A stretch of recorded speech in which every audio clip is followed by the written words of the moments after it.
চাঁদা যারা তুলছেন হুঁশিয়ারি দিয়ে বলতে চাই, আগামী 24 ঘন্টার মধ্যে দোকান বন্ধ করে এলাকা ছাড়ুন, অন্যথায় হাত পা ভেঙে ঘরে পাঠানো হবে।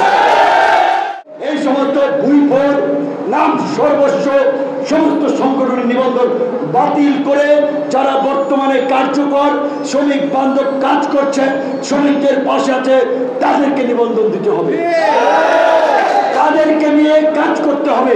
এখানে যাত্রী কল্যাণ সমিতির আমাদের ভাই আছেন, মালিক সমিতির ভাইরা আছেন। দেখেন, শ্রমিকদের কথা আমরা বলছি, মালিকরা যদি না থাকে শ্রমিকদের কর্মসংস্থানে কি হবে? কাজেই মালিকদের স্বার্থ সুরক্ষার বিষয়টাও অবশ্যই শ্রমিকদেরকে দেখতে হবে। মালিক শ্রমিক মিলেমিশে কর্ম পরিচালনা করতে পারলে, পরিবহন পরিচালনা করতে পারলে সবকিছু অর্জন সম্ভব। তবে আমাদের কথা পরিষ্কার, এতদিন মালিকরা আমরা জানি অমুক রাজনৈতিক দলের প্রোগ্রাম 10টা বাস দিতে হবে দেশে, অমুক রাজনৈতিক দলের প্রোগ্রাম 5 লাখ টাকা অনুদান দিতে হচ্ছে দেশে। আজকে থেকে আপনারা 1 পয়সাও কোনো সংগঠনের চাঁদা কিংবা অনুদান দিবেন না, এবং যেখানে যেখানে চাঁদা উঠত, টেম্পো স্ট্যান্ড, বাস স্ট্যান্ড, আজকে থেকে কোন টেম্পোওয়ালা ভাই রক্ত পানি করা 5 টাকা ওই ধান্দাবাজদেরকে দিবেন না। কোনো বাস থেকে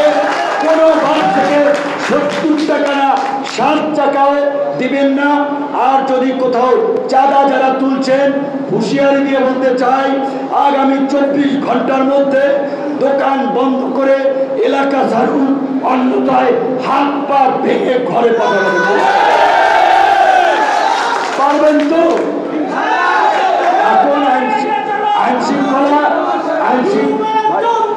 আইন শৃঙ্খলা পরিস্থিতি স্বাভাবিক না, কারণ পুলিশের গত 15 বছরে এত তারা দলবাজি করেছে, দুর্নীতি লুটপাটে জড়িয়েছে, এখন অনেকে চাকরি করতে ভয় পাচ্ছেন, কর্মস্থল আসতে ভয় পাচ্ছেন। কাজী পুলিশের স্বাভাবিক হতে, আইন শৃঙ্খলা পরিস্থিতি স্বাভাবিক হতে একটু সময় লাগবে। সেই ক্ষেত্রে আইনগতভাবে প্রতিকার পেতে একটু সময় লাগতে পারে।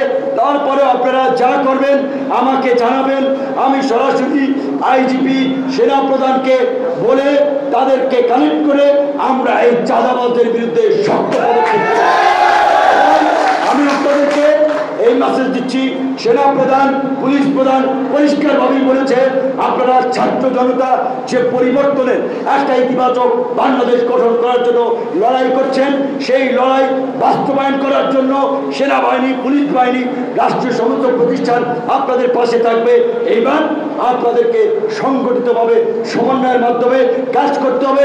আগামীকালকে থেকে এই যে দোকানগুলো গাবতলী, মহাখালী, সায়দাবাদ, আপনারা শ্রমিক মালিক নেতৃবৃন্দ আপনারা যাবেন, আপনারা দেখবেন ওইখানে কারা টোল নেয়, কারা চাঁদাবাজ দেয়, ওদের তথ্য দিবেন, ওদের বিরুদ্ধে আমরা পুলিশের মাধ্যমে আমরা পদক্ষেপ নেব। আজকে যারা উপস্থিত থেকেছেন তাদেরকে ধন্যবাদ জানাই, এবং মালিক শ্রমিকদেরকে একটা কথা বলতে চাই, আমরা এখানে কোনো ফায়দা নেওয়ার জন্য, সুবিধা নেওয়ার জন্য আমাদের এই সংগঠন কাজ করবে না। চাঁদাবাজ মুক্ত করার জন্য, দেশকে স্বাভাবিকভাবে গতিশীল করার জন্য, এই নৈরাজ্য বন্ধ করার জন্যই আমাদের এই মত বিনিময় সভা। আরেকটি মত বিনিময় সভার মাধ্যমে আমরা এই পরিস্থিতির পরবর্তী ফলক এবং অগ্রগতি নিয়ে আলোচনা করব। এই চাঁদাবাজির দোকান বন্ধ হয়েছে কিনা, চাঁদাবাজরা শায়েস্তা হয়েছে কিনা, আইনের আওতায় এসেছে কিনা।